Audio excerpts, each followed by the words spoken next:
এক রাত যা নাকি বদলে দিতে পারে আপনার ভাগ্য। সত্যিই কি তাই? কেন এই রাতেই জাগ্রত হন স্বয়ং শিব? কি ঘটেছিল সেই মহারাত্রিতে যখন সমগ্র বিশ্ব কেঁপে উঠেছিল? কেন মহাদেব পান করেছিলেন হলাহল বিষ? মহাশিবরাত্রির উপবাস ও জাগরণ শুধুই রীতি নাকি গভীর আধ্যাত্মিক বিজ্ঞান? এই এক রাত কি সত্যিই মুছে দিতে পারে পাপ ও অশান্তি? এই রাতেই কি হয়েছিল শিব ও পার্বতীর ঐশ্বরিক মিলন?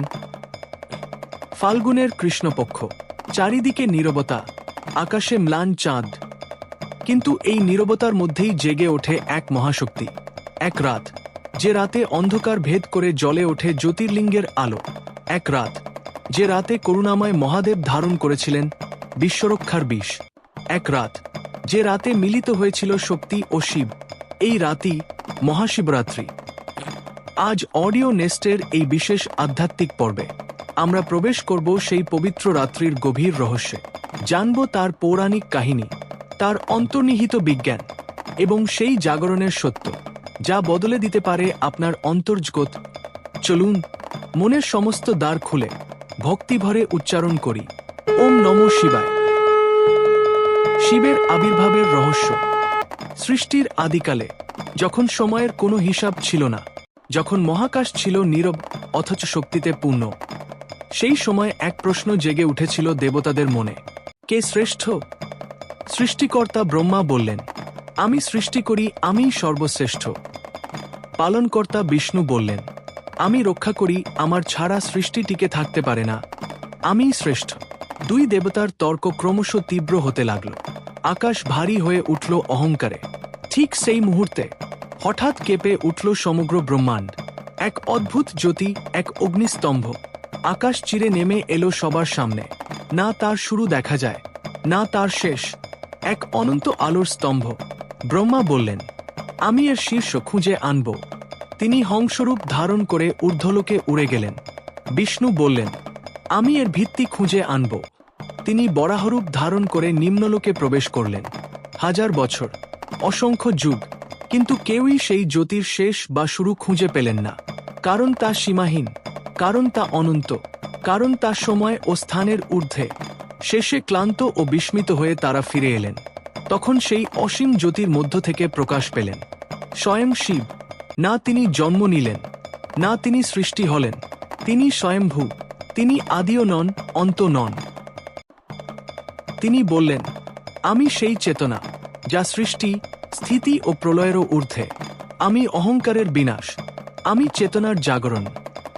এই জ্যোতির্লিঙ্গের আবির্ভাবের রাত্রি পরবর্তীতে পরিচিত হল মহাশিবরাত্রি নামে। এই কাহিনী কেবল পৌরাণিক গল্প নয়। ব্রহ্মা প্রতীক, সৃষ্টির অহংকার; বিষ্ণু প্রতীক, স্থিতির গর্ব; আর জ্যোতির্লিঙ্গ, চিরন্তন চেতনা। শিবের আবির্ভাব মানে অহংকারের অবসান, সীমাবদ্ধতার অবসান, নিজের ভিতরের অনন্ত সত্তার উপলব্ধি। যখন আমরা ভাবি আমি শ্রেষ্ঠ, তখনই জীবনে এক জ্যোতির স্তম্ভ আসে যা আমাদের শেখায় বিনয়। শিবের আবির্ভাব মানে কোনো দেবতার জন্ম নয়, এ এক চেতনার উদয়, অন্ধকারের ভিতরে অনন্ত আলোর জাগরণ। চোখ বন্ধ করুন, নিজের ভিতরের সেই জ্যোতির স্তম্ভ অনুভব করুন। ও নমঃ শিবায়। এরপরে আসি সমুদ্র মন্থন ও নীলকণ্ঠের মহাগাথা। এক সময় দেবতারা শক্তিহীন হয়ে পড়লেন। অসুরদের প্রভাবে স্বর্গ কেঁপে উঠল।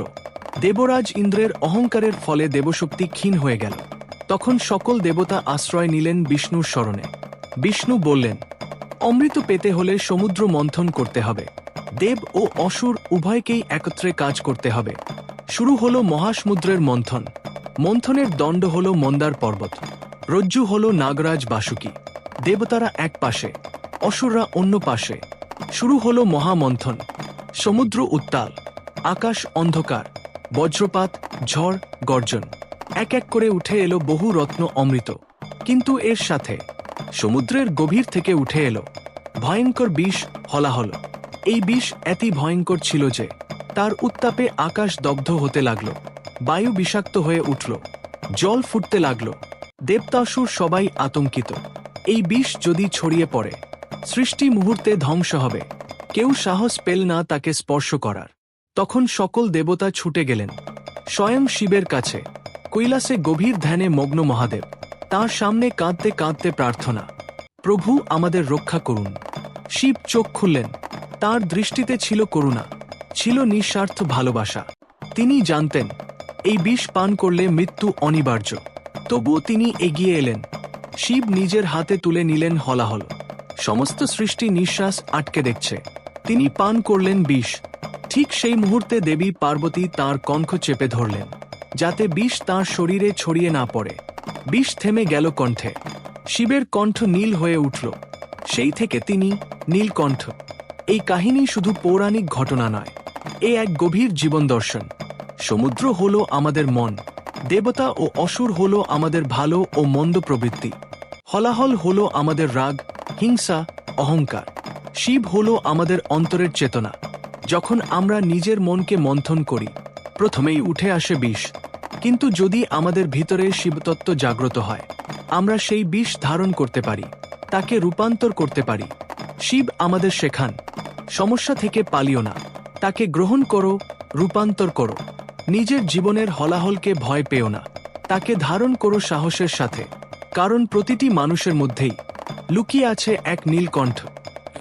চোখ বন্ধ করুন, নিজের কণ্ঠে সেই শক্তি অনুভব করুন। ও নমঃ শিবায়। শিব ও পার্বতীর ঐশ্বরিক মিল। এ শুধু এক দেবদেবীর বিবাহ নয়, এ শক্তি ও চেতনার মিলন। এ প্রকৃতি ও পুরুষের একাত্মতা। এ প্রেম, ত্যাগ ও তপস্যার পরম পরিণতি। শৈশব থেকেই পার্বতীর মনে এক দৃঢ় সংকল্প, তিনি শিবকেই স্বামীরূপে লাভ করবেন। কিন্তু শিব তখন গভীর ধ্যানে নিমগ্ন, জগতের প্রতি অনাসক্ত। পার্বতী শুরু করলেন কঠোর তপস্যা। বরফ ঢাকা হিমালয়ের মাঝে তিনি দাঁড়িয়ে থাকতেন উপবাসে। বছরের পর বছর কেবল ফল, তারপর কেবল পাতা, শেষে শুধু বাতাস গ্রহণ করতেন। দেবতারা বিস্মিত, স্বর্গ কেঁপে উঠল তাঁর তপস্যার তেজে। শিব জানতেন এই প্রেম কি শুধুই আকাঙ্ক্ষা, নাকি আত্মার গভীর আহ্বান। তিনি এক সাধুর রূপ ধারণ করে এলেন পার্বতীর কাছে। বললেন, শিব তো অদ্ভুত, গৃহহীন, ভস্মধারী, তাকে কেন চাও? পার্বতী দৃঢ়কণ্ঠে উত্তর দিলেন, তিনি শুধু ভস্মধারী নন, তিনি অনন্ত চেতনা। আমি তার রূপ নয়, তার তত্ত্বকে ভালোবাসি। শিব তখন নিজের প্রকৃত রূপ প্রকাশ করলেন। সেই মুহূর্তে মিলিত হল প্রেম ও পরম সত্য। দেবতা, ঋষি, গন্ধর্ব সকলেই উপস্থিত। হিমালয়ের কোলে সম্পন্ন হল সেই মহাবিবাহ। এই মিলন শুধু দাম্পত্য নয়, এ বিশ্ব সমতার প্রতীক। শিব চেতনা, পার্বতী শক্তি। শক্তি ছাড়া শিব নিস্তব্ধ, শিব ছাড়া শক্তি দিশাহীন। তাদের একত্রেই সৃষ্টি সম্পূর্ণ। গভীর আধ্যাত্মিক অর্থ। এই কাহিনী আমাদের শেখায়, সত্যিকারের প্রেম মানে তপস্যা, সত্যিকারের মিলন মানে আত্মার সংযোগ। বাহ্যিক রূপ নয়, অন্তরের চেতনা গুরুত্বপূর্ণ। শিব ও পার্বতীর মিলন মানে আমাদের ভিতরের শক্তি ও সচেতনতার মিলন। যখন মন, শক্তি ও আত্মা, চেতনা এক হয়, তখনই জীবনে আসে পূর্ণতা। চোখ বন্ধ করুন, নিজের ভিতরের অস্থিরতা শান্ত করুন। অনুভব করুন, আপনার মধ্যেও আছে শক্তি, আপনার মধ্যেও আছে শিবতত্ত্ব। যখন এই দুই মিলিত হয়, তখনই শুরু হয় সত্যিকারের জাগরণ। ও নমঃ শিবায়। শিবরাত্রির সাধনা, অন্তর্জাগরণের মহাপথ।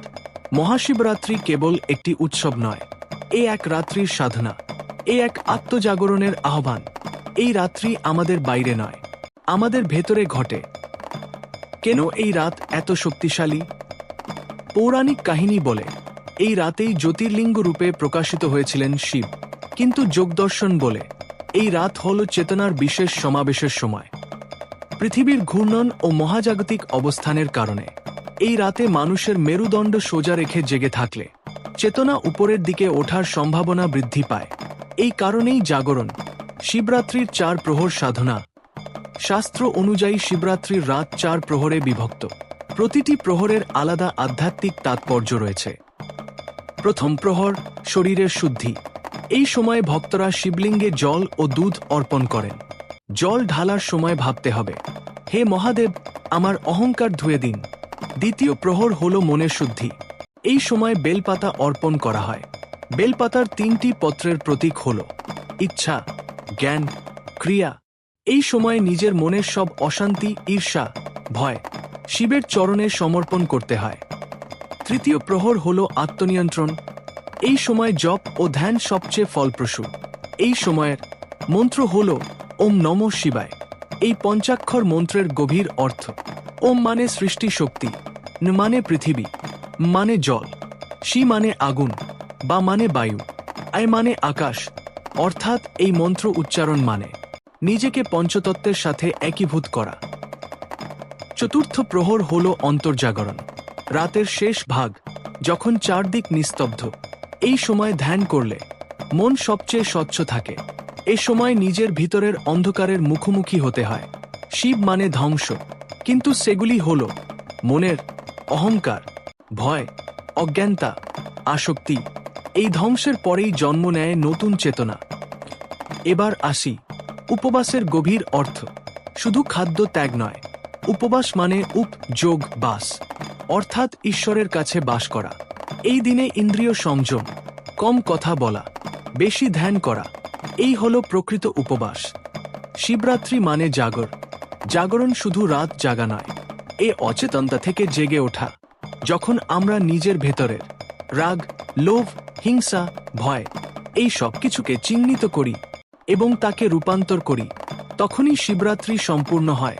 চোখ বন্ধ করুন, মেরুদণ্ড সোজা রাখুন, গভীর শ্বাস নিন, অনুভব করুন মাথার শীর্ষ থেকে আলো নেমে আসছে। আপনার ভিতরের সমস্ত অন্ধকার ধীরে ধীরে গলে যাচ্ছে। মনেই বলুন ওম নমঃ শিবায়। আজকের এই পবিত্র রাত্রিতে আপনার মধ্যেও জাগুক শিবতত্ত্ব। হর হর মহাদেব। আপনি শুনছিলেন অডিও নেস্টের বিশেষ আধ্যাত্মিক পরিবেশনা। যদি এই কাহিনী আপনার হৃদয় স্পর্শ করে থাকে, তবে চ্যানেলটি সাবস্ক্রাইব করুন এবং শেয়ার করুন আপনার প্রিয়জনদের সাথে। আগামী পর্বে আবার দেখা হবে আরও এক আধ্যাত্মিক যাত্রায়।